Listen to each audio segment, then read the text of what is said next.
Hello everyone, and welcome to my mechanics presentation. We'll begin with our telekinesis mechanic, which allows us when we pan over a telekinetic prompt in our level, it gets a white highlight, and that lets us know that if we click the left mouse button, it allows us to pull the object close to us, and clicking the left mouse button again launches it away from us. So let's take a look at this in Blueprint. So here in the blueprints, we'll start with our input for telekinesis, which is our left mouse button or right trigger on our gamepad. We have an interface for our telekinesis, which has highlight, pull, and push. These are just going to be the states, as you can see in our enumeration. Most of the work is done in our player character.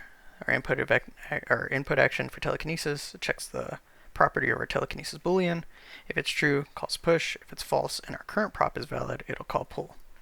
Our input axis turn is just to lock the player from using A and D to turn while they're holding a telekinetic object.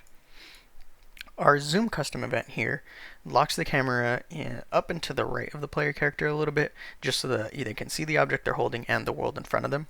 It basically works just by adjusting the camera boom arm length. An event tick, we have the camera boom offset so that the camera's always there, and whether or not we're detecting a telekinetic prop. We have an interact trace for detect telekinetic prop, and what it does is shooting a sphere trace out of our follow camera forward. So if it hits an object that can be telekinesed, then it'll pick it up. Yeah, we can initiate our telekinesis, and it'll highlight it. When we look away from it, it'll unhighlight it and set our current prop to empty. That way we're not trying to affect something that we won't get any errors. Pull is going to pull our object towards us. Push is flinging it away, and what we're doing here is we're doing a line trace, so it's going to hit the first actor in its way. So if it's a wall, it'll hit the wall and stop. If we didn't have this line trace, our boxes would just fly forever, and then resets our current prop to nothing. And then here's our camera boom, again, setting rotation, getting the right vector, adding a right offset and a camera up offset. And then here in our telekinetic prop, which is our parent class for our boxes and our barrels. So we have event push. This is going to be what sends our objects away from us. It's going to set their state and call this custom event for stop lift. And right here at the end is just how we're tracking how many objects have been thrown by the player. Event tick is for switch states. It's just checking if it's push or pulled, because if it's pulled it needs to reach the character, but if it's push it needs to reach the target. Event highlight is, again, setting the render custom depth on the object to have the white highlight to let the player know that, hey, this object can be telekinesed. Pull is going to set our player character and then call liftoff, which is our custom event here. And this liftoff event is merely picking the box up from the ground into the air. About 100 Unreal units, and that's just to give it that nice little effect of like not being pulled straight towards the player. It kind of rises up a little bit. And then we initialize pull. So here's our hit function, and this is when we send the object out. It's going to re-enable gravity, reset linear damping, set its state back to default so that it's not being pushed or pulled, reset its all physics linear velocity, and add an impulse so that when it hits an object, it kind of bounces off of it. We don't want an object hitting the wall and then just sliding straight down. Here's a jitter just to give our objects, when they're pulled to us, they kind of move a little bit. It's just to give them better feeling. Reach character, this is just detecting the difference, the range to the character from the object. So the further away it is, the faster to pull, the closer it is, the slower to pull. And then here's our initial pull. This is where we're turning off gravity so that it can float in the air, set linear damping, and set its state to pulled. Next, we'll talk about our pushable statues. So as we can see, we walk into it, disables player movement, and we push the statue. So let's take a look at this in Blueprint. In our blueprint here for a pushable object, on hit, we'll get our player character, and if that's the other actor that has collided with our pushable object, we'll send it through a branch. And basically what we're doing here from our get actor forward vector, breaking it and then rounding it, is making sure that we are always pushing it in a to like not in the decimal, so we're always pushing it with 1. If we didn't have these, we would be able to push it in weird increments, things like that. So from here we set our pushable direction, then we call can push, and if it's true we disable movement on our player character. We attach our player character to the object itself, and then we call push. Here we have our push custom event, which sets its current location, runs this timeline for move block, counts pushable direction, and our travel distance. So this is how far we can decide how far we want to push our statues.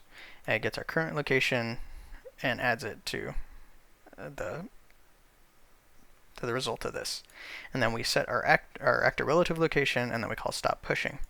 And stop pushing resets our character movement back to walking and detaches our player character from our statue. Here in our can push function, what we're basically doing is running it through a sequence, and we have a local variable here for boolean local can push, and that is basically to clean this up. So we come up here, and these are all our checks. So if we check if the player's facing the box, if the player walks into it backwards, they won't be able to push it.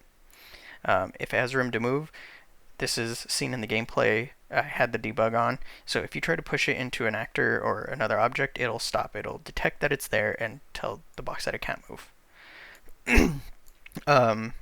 This is just part of it, is we're checking if this was on an elevated platform, we would want to check if there's something underneath it, if there's something in front of it underneath it, so that we don't want our box to be pushed off an edge and then keep floating. And then same thing here, if anything was on top of the box, it would not be able to be pushed. It would be weighed down. And check if player is not falling. Again, if our box is on top of a platform and we jumped up to try to push it, without this, if we jumped up and pushed it, we would attach ourselves to the box and push it forward, which wouldn't make a lot of sense. So this makes sure that our player character isn't falling. Finally, we have our item collection or inventory system. So as you can see, we walk up to this object, press E to pick a book, and we pick it up and add it to our inventory. So let's take a look at it in Blueprint. So our inventory system works off this actor component called inventory system. It's pretty complex, so we'll try to keep it down to a minimum. So at begin play, we reset our inventory size, create a display widget, set it, and add it to the viewport, which obviously when we begin play there's nothing on the viewport. This is mainly to when we encounter objects, they can pop up automatically. On event tick we have this interaction trace. So our interaction trace is doing this sphere trace, and this is basically detecting if there's any objects in front of us that can be added to our inventory. Again, it works the same way as our telekinesis. It goes to this branch. If it detects one, it'll display our message for picking up, and if it's false, it'll set it to blank. It'll set it to nothing. That way we don't constantly have a message.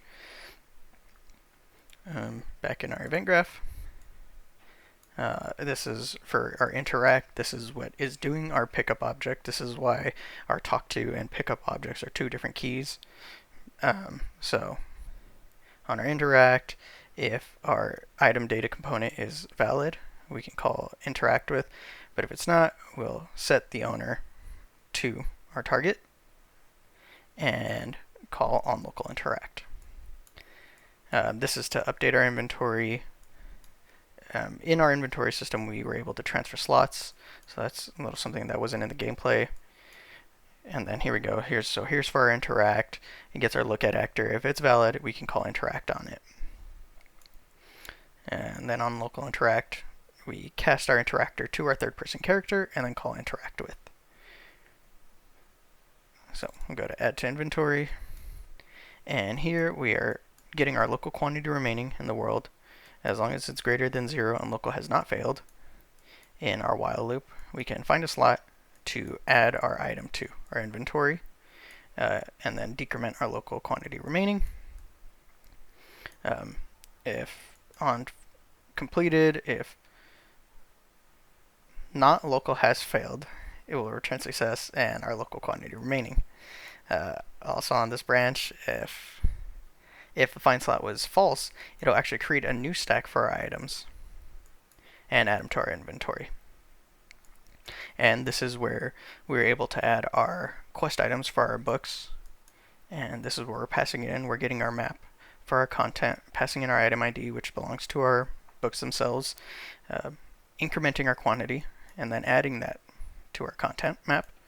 And we get our player character, call on objective ID called. This is to help with the quest system, let the player know when you check your journal whether or not you've collected a book, and then increments our books collected. Again, this is for our tracking purposes at the end of the game.